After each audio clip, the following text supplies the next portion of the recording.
Okay, dear students, today we are going to see a very important topic in machine learning, that is data cleaning or BA. So, so this is data processing. So we have different source the data we will receive. Either we can get the data from the hospital or social media or mortality or lab or paramedical or a customer or consumer or disease registries or electronic health. When we see, look at it in different way, or either in pharmacy, different the source when we are receiving, the format also will be different. So if we are going to make an analytics from all these sources, surely we need some data cleaning. Sometimes the data will be missed or missing data, we will say, and sometimes it will be called it as like noisy. And how we are going to handle all this, that is actually termed to be a data cleaning, right? And we are getting from the multiple heterogeneous sources. So irrelevant features. Okay, so we have to concentrate on data cleaning, which helps us to make the model accurate. Okay, and then we can also see that it needs to be processed first before any analysis. Before analysis, we have to do data cleaning. Otherwise, the accuracy level will be decreased. So that's a thing. And also, we can see the overall quality of the machine learning results will be improved when we go for the data cleaning, and also the efficiency will be improved. Okay, and also it will ease the machine learning process. So all these things will be done perfectly and with efficiency to be improved. We have to go for data cleaning. If you are sending the raw data, for analytics, it will not produce an accurate result. So data cleaning will be very helpful for us. So these are some of the category of data cleaning. Okay, data cleaning is one of the data pre-processing. Okay, and then data integration. So mainly data cleaning is to remove the noise and inconsistent data. Okay, which is present inside. So that have to be removed. Sometimes some rows, some data will be missing. So that have to be filled or that have to be removed. Okay, so that all we will tell it as like a data cleaning process and data integration. So from multiple sources, how we are going to integrate. Okay, so without any change in the meaning of the data, right? And then data reduction. Data can reduce the data size by, for instance, aggregating. That means grouping together. Okay, so that is actually called aggregating, right? So, and also eliminating the redundant features. Again and again, the same copy of the row which is there. That leads to a decrease in the accuracy. Okay, and the clustering when it is unsupervised. Okay, so based upon the feature, through Euclidean distance and so on, we are how it is going to group together. That we will call it as like data reduction, right? And then finally, data transformation. Okay, so normalization, right? As we discussed, two values, which is abnormal. See, for example, age may be one numerical value, and his salary may be another numerical value. But when you compare the value, this age will be very minimal compared to the salary, right? So when we do analytics with these numerical parameters, that leads to, again, the accuracy level will be removed. So for that, we have to go for normalization. We are using some normalization method, and depends upon these particular range, we will call it as like one particular constant value, and the other thing, okay, we can group together and we can give another thing. Okay, so based upon the range, we can also give the identity of a data. Okay, this is called actually data transformation, and we will see about data transformation in different methods that we will make a separate video of it. So that will be useful when you are learning data transformation. Before learning data transformation, we have to know this is the prerequisite of all the data cleaning process, right? Okay, so mainly we should know our data. Okay, when we are going for data processing, right? So without knowing the data, okay, so if we cannot understand, then okay, the data processing cannot be done. Okay, so first we have to know our data. Okay, when we go for the data processing, pre-processing. Okay, so mainly it gains the insight from the data. Okay, mainly the types of attributes. Okay, the types of attributes and then kind of values. Okay, so the either it can be discrete or continuous. So it may be types of attributes means sometimes it may be a categorical data or numerical data. Okay, so based upon that, we are going to find out the types of attributes. Sometimes the kind of values may be discrete. Okay, discrete means we can see that like it is countable. Okay, so number of students in the class. If we are going to make that is actually discrete. But what about the continuous? Continuous is like a measurable, right? Measurable numerical value. For example, if height can be measured and they give some value, that is a 29.5, okay, or something else, weight, it may be like a 60.8, something you will get it, right? Okay, so it is measurable value, right?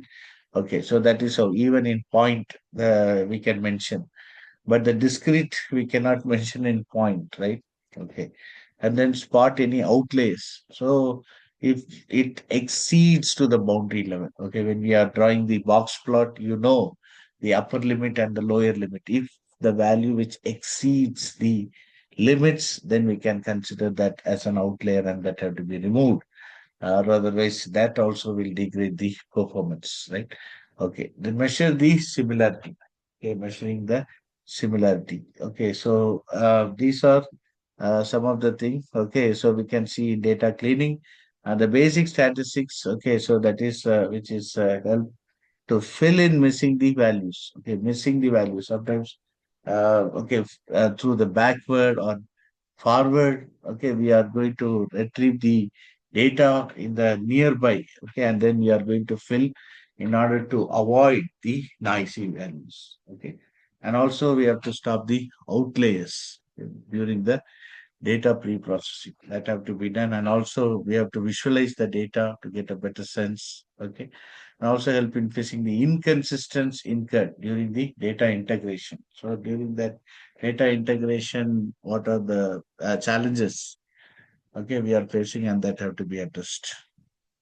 And then attributes, as I told you, there are different category of attribute which is used to describe the given object is an attribute vector or feature vector. Okay, so that is how we will call it as.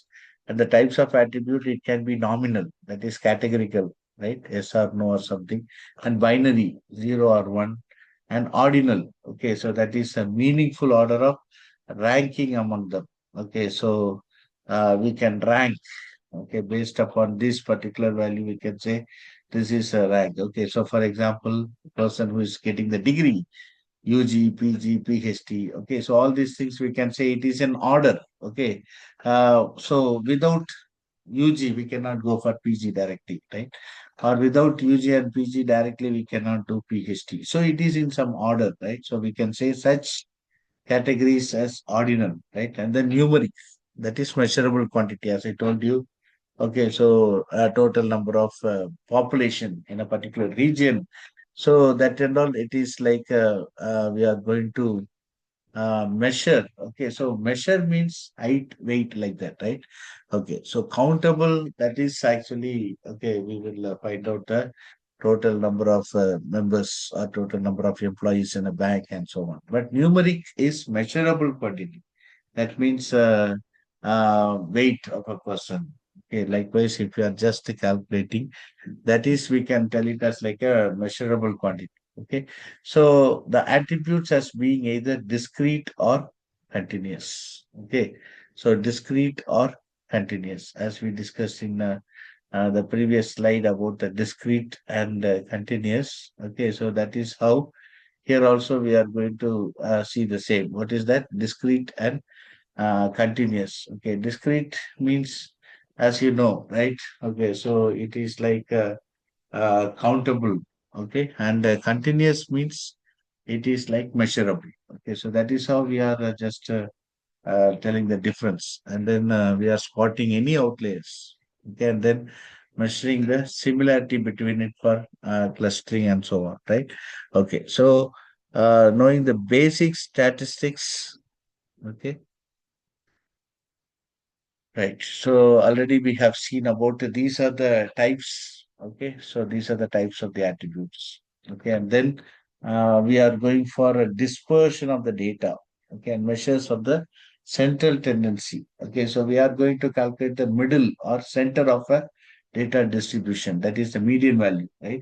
For that we have a median, mean, mode, and mid-range, in which we are going to use the median value to find out the central, okay, middle of data distribution. Okay, if you know that, we let us see, okay, how we are going for this statistical description. So mainly the dispersion of the data, okay, how the data which is spread out. We are talking about the range and then quartiles, that is 25, 50, 75. Okay, and then setting the boundary. Okay, so if the data which exceeds this boundary, we will call it as like an outlier, right? So no way we can connect with our system. So use during the visualization, we will clearly know, okay, which are all the data which is required and which are all the things not required. If it is removed, if it is not removed, then again it leads to a confusion, right?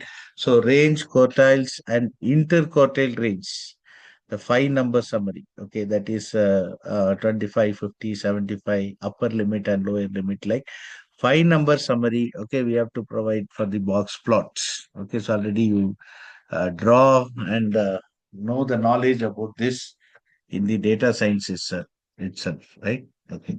And then the graphics displays of the basic statistical description, that is bar chart, how we are going to visualize, that is the graphical displays. Okay. So mean we are calculating by means of an average of all the data points what it is given. And then what about the median? Okay, median we are calculating the middle value. Okay, so we are calculating the middle value. Likewise, we are finding the median, and for the mode, we are finding the number of occurrence. Okay. Mainly we will use this median, okay, for the process. And then if they ask about mid-range, so maximum value plus min value divided by 2. There are maximum value will be there, right? And minimum value will be there, divided by 2 will be the mid-range formula, right? Based, and then range, how we are calculating the range. The range is the difference between the largest and the smallest value of a distribution. Okay, so find the range here means, here we have in this example 18 is the biggest one and 10 is the smallest. So 18 minus 10, which is 8. That is the range. And variance, we are knowing the each variable, and then we are knowing the mean value of it. We have to subtract it with the whole square summation, okay, of all the rows divided by n minus 1. That is total number of data points minus 1. This is how we will get for the variance. For standard deviation, just we have to make the root of, okay, and the remaining thing will be the same. Square root of the variance, okay, which gives the standard deviation, right? Okay. So this is how, if the data set which is given, we have to find out the 25% and then 50% and then 75% quartile. Okay. And then only we can proceed the process, right? So what is this quartile? We can find out like P by 100, okay, into n plus 1. That is the total number of data in the data set, okay, plus 1. And then P is the percentile. If you can put for 25% or 50% or 75%. Okay, depend upon the percentage. If you are just putting percentile, okay, so you will get the thing, right? So for 25 percentile and total number of okay, rows are 8. So how we are getting, so 2.5. Okay.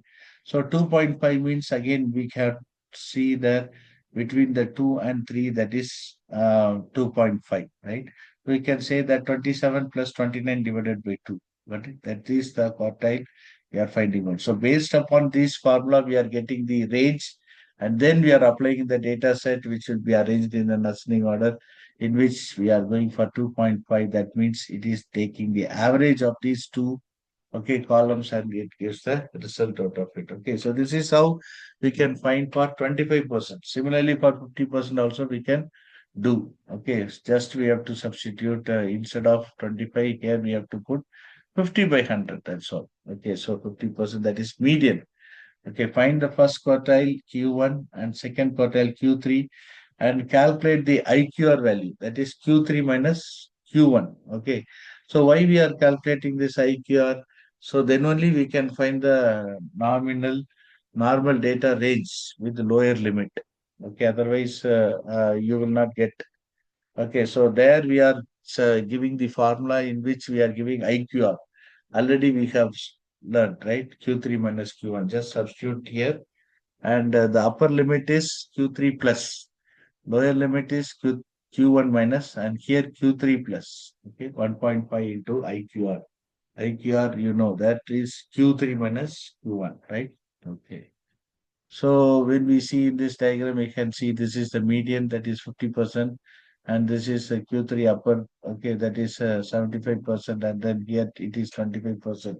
This is how we are going to assume, and we are going to get the value of it.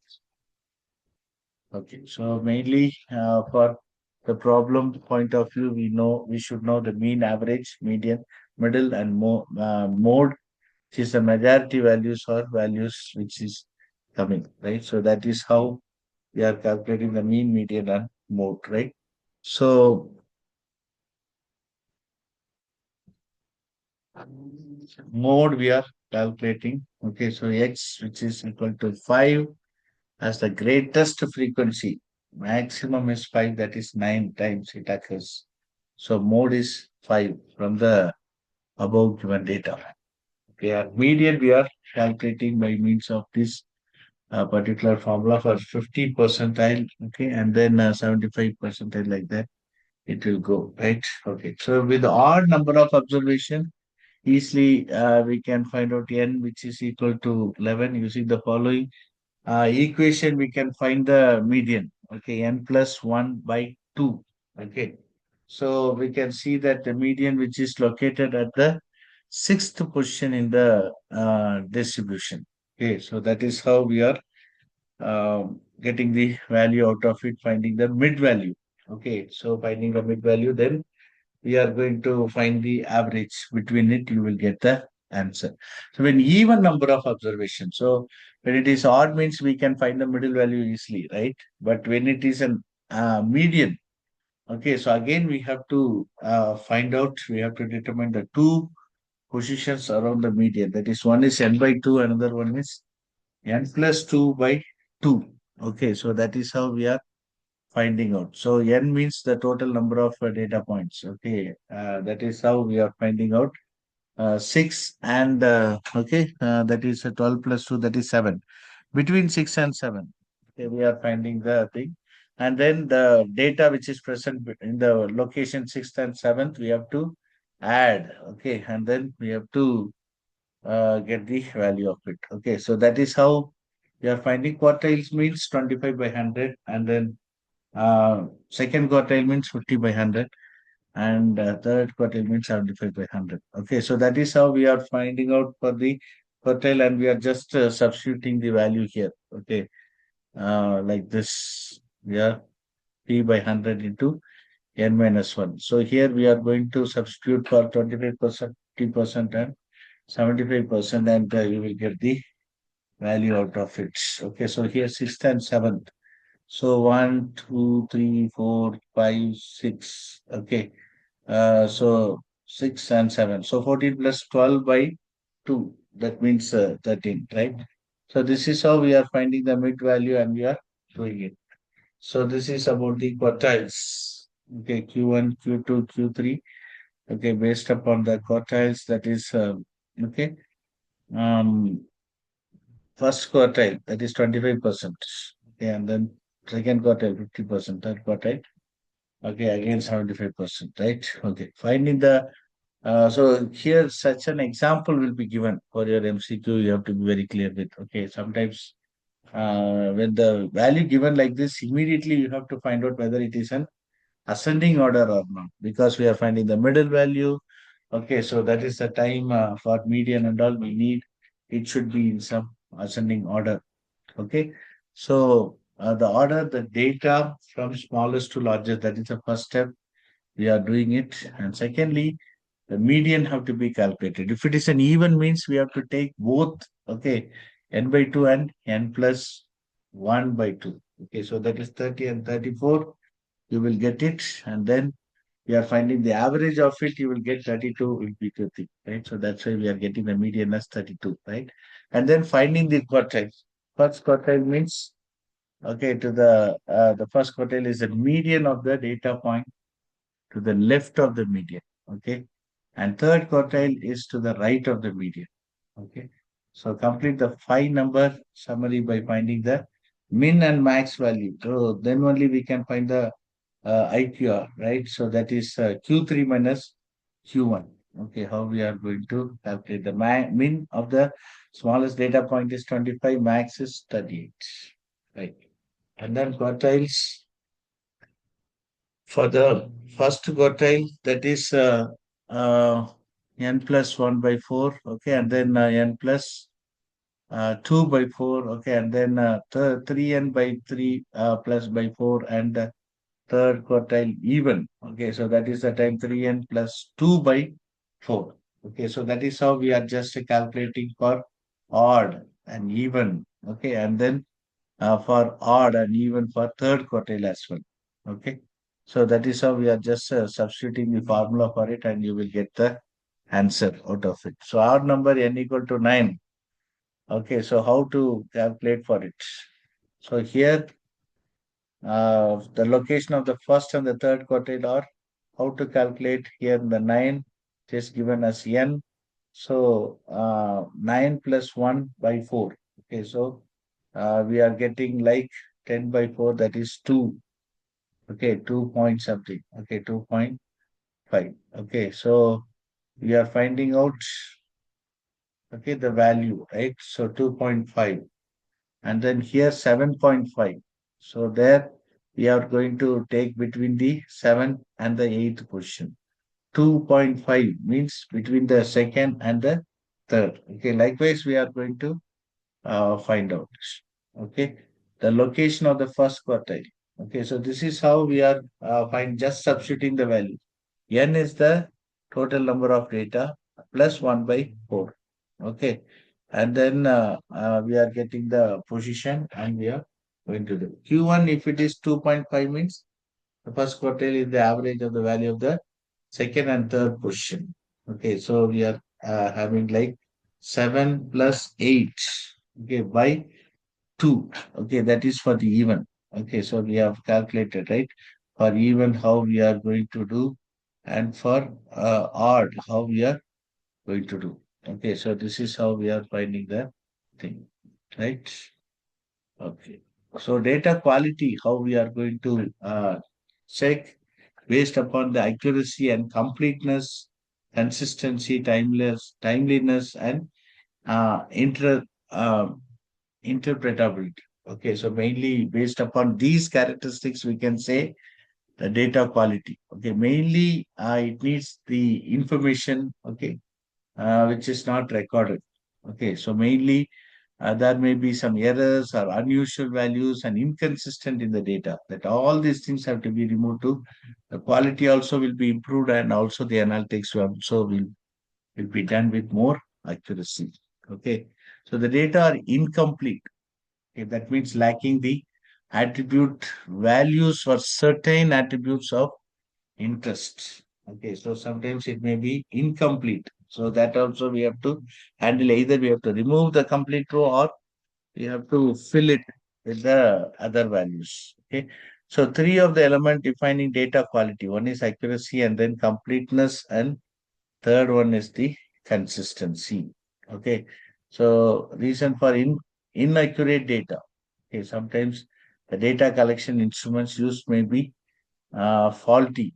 Okay, so there may be have human or computer errors sometimes. Okay, these are all some of the reason for inaccurate data, right? Okay, and data transmission can also occur in which errors can also be done. There may be technology limitations such as limited buffer size for coordinating the synchronized data transfer and consumption. Okay, so until the duplicate tuples also will be required for data cleaning. Okay, so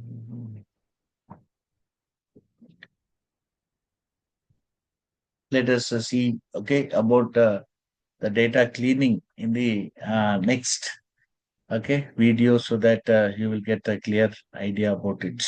Okay, so thank you, students.